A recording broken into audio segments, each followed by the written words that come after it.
Hello. This short video is going to explain a little bit about the Enlightenment assessment packet that you need to complete. This packet will wrap up what we've studied about the Enlightenment, and next week we're going to move on to one of the other topics you need to learn about before the end of the year. This packet is worth a test grade. It will be due Wednesday, May 10th, and you need to try your best because it's a chance for you to get a good test grade by thinking and looking at your notes and doing the work. So you've done all the sheets that are needed for the packet, and most of them were done in school. Not the first one. Actually, yeah, all of them were done in school. Some of you did all of it in school. Cool. Anyway, so you're going to need all the sheets. So you need to look at the sheets and use the information and not just go by what is in your head, because I expect you to look at your sheets. When I grade the packets, I'll expect to see some of the information that's on the sheets. So just as a reminder, like always, you need to do your own work. Your work should not be similar or exactly the same as someone else's. So flip-flopping words or switching one answer for this is on the first bullet in one person's paper and it's the second bullet on the other. It's sometimes obvious even when you try to do that, but you should be doing your own work, your own thinking, and come see me if you get stuck or need some type of help. So the first task is questions, pretty straightforward, and the directions are on the packet. FaceTime interview, for that paper, there's directions on the paper, and you're going to pick one of the thinkers from the Enlightenment Thinkers PowerPoint, and you're going to come up with some questions and answers from that person. And there's directions for that on the sheet. Also, you're supposed to have a little picture of yourself, so you don't have to include one. If you don't want to include an actual picture or draw yourself, you could just maybe make a symbol or little visual of something that you like to do, so something that you're interested in, or your initials, some fancy way or to do your initials. I don't know, something unique. Or you could get a picture, print it out, and just glue it on.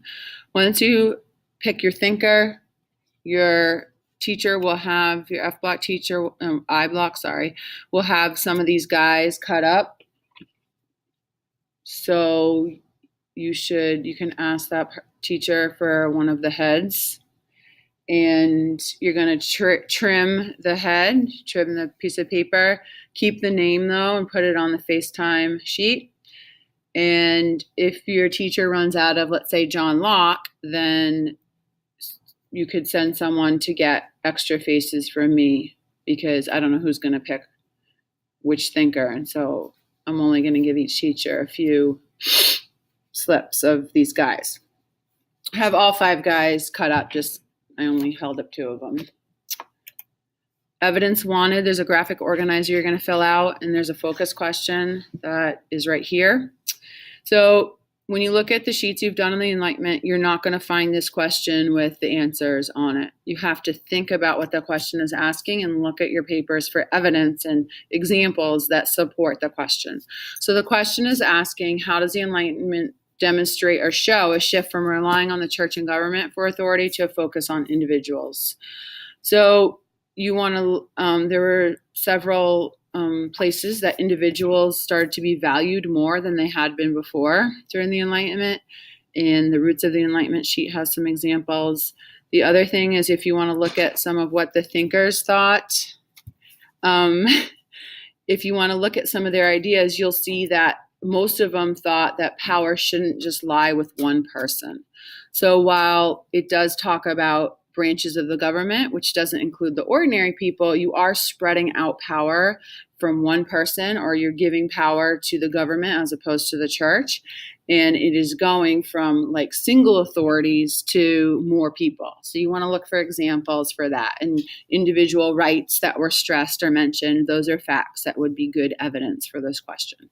So you're going to, here's the paper, here's what it looks like. So you're going to find the supporting details and be able to make sure they relate to individuals or having power or groups in the government having power, not just one person. And when it says restate the question or answer, you're going to take the focus question and reword it so that it's like the topic sentence of your paragraph, because the last paper asked you to put this information into a paragraph.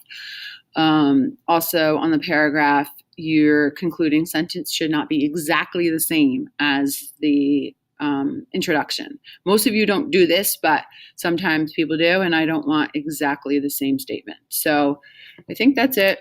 Final reminders are here. Due date next week in class. When you're not working on this, you'll be moving on to a different topic. So you should keep that in mind. Do your own and best work, follow directions, and let me know if you have any questions. Adios.